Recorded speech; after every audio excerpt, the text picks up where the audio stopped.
satu lagi bukti yang luar biasa tentang betapa Nabi SAW sangat mencintai kita.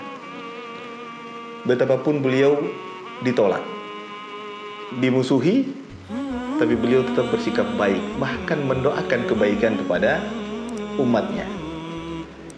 Kisah yang sangat terkenal diriwayatkan oleh Imam Bukhari dan Muslim tentang dakwah Nabi kepada penduduk Taif.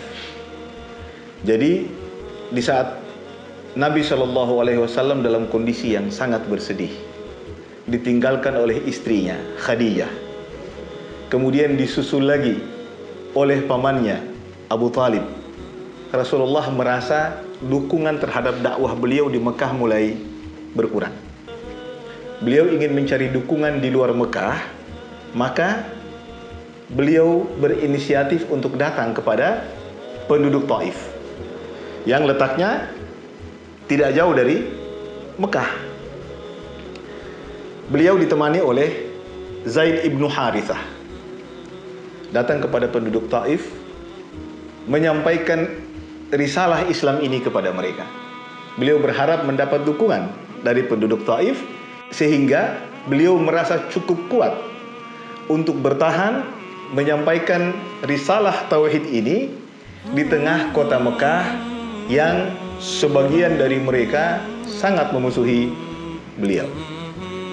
Begitu beliau tiba di Taif, beliau bertemu dengan 3 pembesar Taif, Abdi Yalail, Habib, dan Mas'ud. Beliau menyampaikan kepada mereka tentang risalah Islam ini, tapi beliau tidak menduga bahwa beliau ditolak mentah-mentah oleh mereka. Bahkan setelah beliau merasa tidak lagi mendapat ruang bagi penerimaan dakwahnya di Taif, beliau memutuskan untuk meninggalkan Taif bersama Zaid ibnu Harithah. Tapi satu hal yang menyedihkan adalah beliau tidak menduga para pembesar Taif itu kemudian mengumpulkan anak-anak muda, anak-anak kecil, lalu berbaris di pintu keluar kota Taif, dan mereka melemparkan kepada Nabi bebatuan dan sambil mengucapkan kata-kata yang tidak pantas diucapkan kepada Nabi kita Muhammad SAW.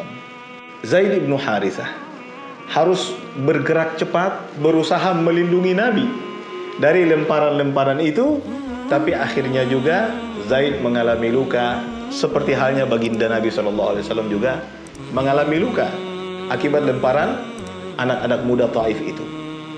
Setelah Nabi meninggalkan kota Taif pada jarak yang cukup jauh, Nabi SAW kemudian beristirahat di satu tempat, dan tidak berapa lama datang malaikat Jibril yang diutus oleh Allah Subhanahu wa taala. Bersama malaikat Jibril ada malaikat penjaga gunung yang ditugaskan Allah untuk menjaga gunung. Lalu malaikat Jibril mempersilahkan kepada Nabi SAW, kalau Nabi berkehendak, kalau Nabi ingin, maka malaikat penjaga gunung akan melaksanakan tugasnya. Bila Nabi ingin penduduk Taif disiksa oleh Allah Subhanahu wa taala, maka Nabi tinggal mengatakan setuju atau Nabi mengiyakan, maka malaikat penjaga gunung itu akan menimpakan 2 gunung yang berada di sekitar kota Taif ke atas penduduk Taif, dan mereka pasti musnah. Nabi sedih ditolak. Nabi sedih risalah Islam yang beliau bawa tidak didengar, bahkan mengalami penolakan dengan kata-kata yang menyakitkan. Tapi rasa sedih dan rasa sakit Nabi SAW tidak membuat beliau membenci mereka, tidak membuat beliau menginginkan kehancuran pada mereka. Sebaliknya, jawaban indah dari baginda Nabi SAW, apa kata beliau? Bal arju an yukhrijallahu min aslabihim man ya'budullaha wahdah wa la yusyriku bihi syai'a. Tapi saya berharap kepada Allah Subhanahu wa taala, saya berdoa, mudah-mudahan Allah Subhanahu wa taala akan melahirkan, akan mengeluarkan dari sulbi mereka, dari generasi mereka, orang-orang yang nantinya akan menyembah Allah Subhanahu wa taala semata dan tidak menyekutukannya dengan sesuatu apapun. Subhanallah, dalam kondisi sedih, sakit, ditolak, dikata-katai, Nabi sama sekali tidak membalas dengan perlakuan yang sama. Tapi keluhuran budi beliau, cinta beliau yang luar biasa kepada umatnya, membuat beliau bahkan mendoakan hidayah, mendoakan kebaikan kepada generasi baru yang akan dilahirkan oleh penduduk Taif. Dan Allah mengabulkan doa Nabi.